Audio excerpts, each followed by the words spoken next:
What's up, guys? Welcome back to Inside Out Precision. Coming to you from my very messy office today, so please don't judge.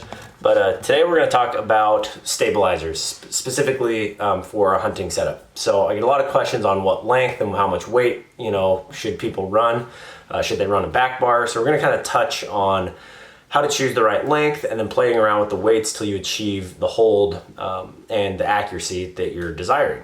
So most hunting stabilizers are going to come in like a 6, 8, 10, or 12 inch model. This particular, mine is, it's a 10 inch bar, with the weights and the quick disconnect here, it ends up being closer to 12. But for me, that length settled down my aim really well. I grouped well with it, and I didn't see a big advantage when I went to a longer bar, like a 12 or even a 15. People say a lot of the time, like, oh, well, doesn't that thing sticking out there kind of get in the way when you're shooting, when you're hunting? And to be honest, I've never had an issue with my stabilizer getting in the way of something. Obviously, you don't want to be out there with like a 30-inch bar because that's going to be really cumbersome to carry around. But anything in that like 8 to 12 inch range seems to be really good. Personally, I feel that anything under 8 inches, you're not really getting the stabilization that you're looking for. It's more just kind of mass weight and dampens the shot a little bit, but really you need to get that weight out away from that bow to leverage the moment of inertia of your arm moving. When it comes to the weights, the length kind of plays into that. So a shorter bar with more weight has basically the same leverage as a longer bar with less weight. So if weight is a concern of yours, like if you're like me and you hike around all day when you're hunting, the more ounces you're carrying all day, the more you're going to feel it by the end of the day, basically. Actually, a little longer bar with less weight, so say like a 12-inch bar with 2 ounces is going to provide that same stabilization that like an 8-inch bar with 5 or 6 ounces would provide. So you can kind of take that into consideration when you're looking at these stabilizers. There's a lot of different widths. Like this is a pretty skinny one here. The idea with that is there's just less surface area for windy conditions. Now, I think that matters a lot more with target stabilizers. They're like 30 inches long. I don't really notice a big difference between like a 3/4 inch diameter bar and a 1/2 inch diameter bar in this shorter length.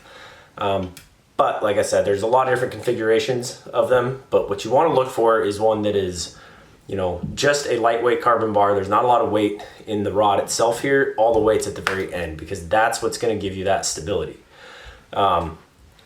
Everybody's going to be a little different when it comes to, which settles down, which length and weight settles down their shot the best. So what I like to pay attention to is how fast does my pin settle down on target? And then also how that bow reacts during and after the shot, basically. So if you shoot a bow without a stabilizer on it at all, you'll notice that, when the shot fires, the back of the bow kind of kicks towards you and the bottom of the bow kicks out. I don't know if there's any science to it, but I just feel that, if the string is moving forward, the arrow's moving forward, that front bow arm is driving forward, I don't want the bow coming back to me. I want it to stay level and if anything kind of fall in the direction that I'm shooting. So for me, I have 7 ounces of weight plus these little rubber dampeners here, so it's probably close to 8. And what that allows me to do is, after that shot, that bow just kind of stays level and then falls just slightly towards the target. Now, everybody's going to be different with that. If you shoot a lot of heel pressure, meaning you really palm into that grip hard, it's going to want to scoot the bottom of that bow out a little bit more. So you might need more weight to keep that bow level compared to somebody who might shoot a little more high wrist. So again, it's really going to come down to kind of your personal setup and your shooting style. Ideally, if you can go to your local dealer or pro shop and try a few different lengths, you'll probably find one that you immediately notice, especially if you can shoot like 30 or 40 yards with it instead of just 20. You'll find that one that seems to aim better, your groups are tighter, and that's going to be the bar you want to choose. So that kind of brings me, that kind of covers the front end here. I get a lot of questions on back bars for hunting. Should I run one? Do I run one? What my take on them is.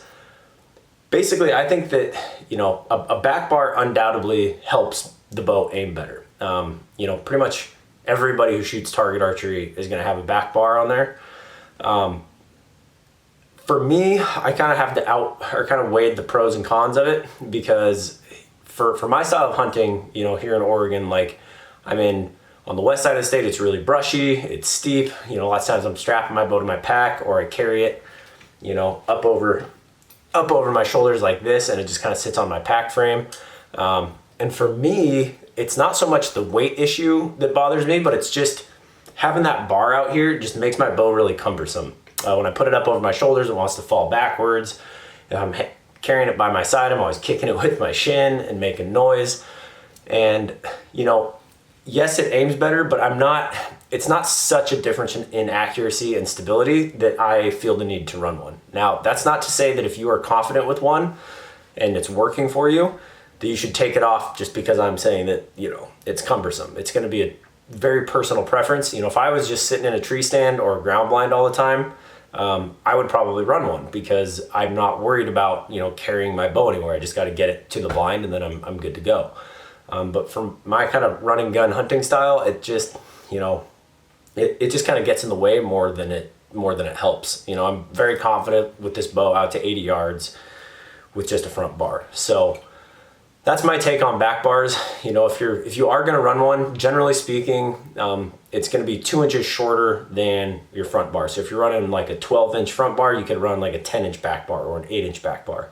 If you're running a 10-inch back bar, run an 8-inch back bar, if you're running a 10-inch front bar, 8-inch back bar, 8-inch front bar, 6-inch back bar, so on and so forth. You know, lots of bows now have this option to mount it to the rear here instead of coming out of the front stabilizer hole.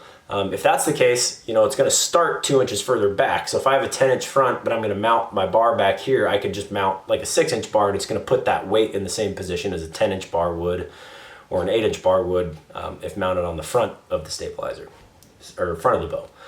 So I really like back bars. Like I said, for me, the cumbersomeness, I don't know if that's even a word, but how cumbersome it is for me, just it doesn't benefit me enough, you know, for me to justify carrying it around all day. Like, yes, it aims better, but I'm still comfortable with what I have, so that's just what I shoot.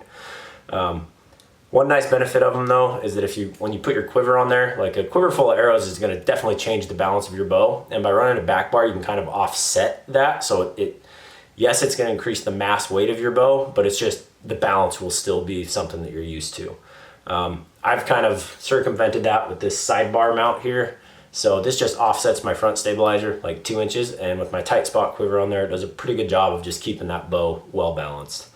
So that's just kind of my take on stabilization. Like I said, play around with that length and weight a little bit.